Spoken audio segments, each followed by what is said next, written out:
Halo semuanya, senang sekali bisa berada di sini hari ini. Saya Pak Nasri Ajis dari Universitas Nasional, Fakultas Ekonomi Bisnis, Prodi Manajemen. Di sini saya ingin berbagi informasi menarik tentang topik presentasi teori etika bisnis. Latar belakang, secara etimologis, kata etika berasal dari bahasa Yunani ethos yang berarti karakter moral atau kebiasaan. Jadi, berdasarkan katanya, etika dapat diartikan sebagai ilmu yang mempelajari tentang apa yang biasa dilakukan atau ilmu tentang kebiasaan.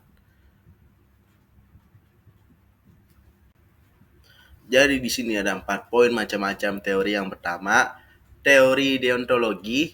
Yang kedua, teori utilitarisme. Yang ketiga, teori hak. Lalu yang terakhir, ada teori keutamaan. Jadi, yang pertama saya akan menjelaskan teori etika deontologi, yaitu etika normatif yang menilai moralitas suatu tindakan berdasarkan kewajiban, aturan, atau prinsip moral. Dalam teori deontologi, tindakan dianggap benar atau salah bukan karena hasilnya, tetapi karena tindakan itu sendiri adalah sesuatu yang secara moral benar untuk dilakukan. Ciri-ciri utama etika deontologi itu yang pertama ada kewajiban moral absolut. Ada kewajiban atau aturan moral yang bersifat mutlak, misalnya tidak berbohong. Yang kedua, universalitas. Prinsip moral harus berlaku secara universal. Apa yang benar untuk satu orang harus benar untuk semua dalam situasi serupa. Yang ketiga, motivasi moral. Niat moral lebih penting daripada akibat. Yang keempat, menghormati martabat manusia. Setiap individu diperlakukan sebagai tujuan, bukan sebagai alat. Jadi yang kedua, saya akan menjelaskan teori utilitarianisme, yang adalah suatu bentuk etika teleologis moralitas suatu tindakan ditentukan oleh sejauh mana tindakan tersebut menghasilkan manfaat kebaikan terbesar bagi jumlah orang terbanyak. Jenis utilitarianisme ada dua. Yang pertama itu ars utilitarisme atau utilitarisme tindakan, menilai setiap tindakan secara terpisah berdasarkan hasilnya. Yang kedua, rule utilitarisme atau utilitarisme aturan, menilai moralitas berdasarkan aturan yang jika diikuti secara umum akan menghasilkan manfaat terbesar. Yang ketiga, saya akan menjelaskan tentang teori hak, yaitu tindakan moral adalah tindakan yang menghormati dan melindungi hak-hak dasar manusia. Hak individu bersifat fundamental dan tidak boleh dilanggar. Setiap individu memiliki hak moral yang melekat yang harus dihormati oleh orang lain, organisasi, maupun negara. Jenis-jenis hak itu ada 3. Yang pertama, hak alamiah, natural rights atau sebutannya. Hak yang dimiliki setiap orang sejak lahir, misalnya hak hidup, kebebasan, kepemilikan. Yang kedua, hak legal, legal rights atau sebutannya. Hak yang dijamin oleh sistem hukum suatu negara, misalnya hak memiliki hak atas upah minimum. Yang terakhir ada hak positif versus hak negatif. Hak negatif, hak untuk tidak diganggu, misalnya hak atas kebebasan berbicara.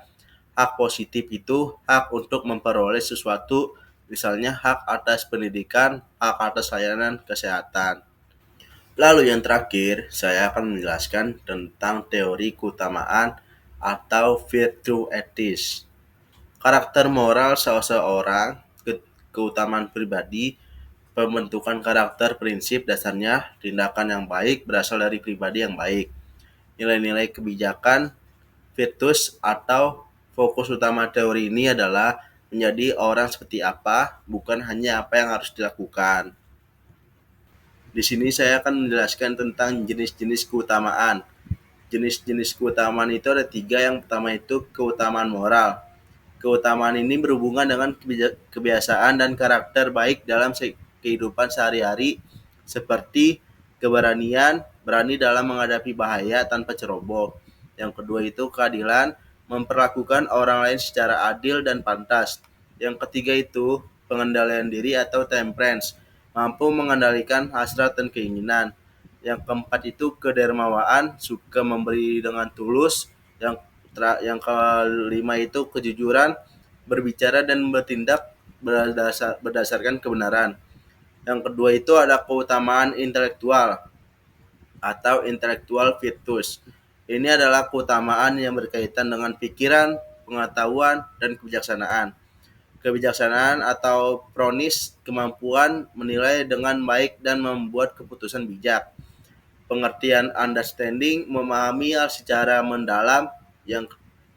Terus juga ada pengetahuan ilmiah atau episteme, memiliki dasar ilmu yang kuat.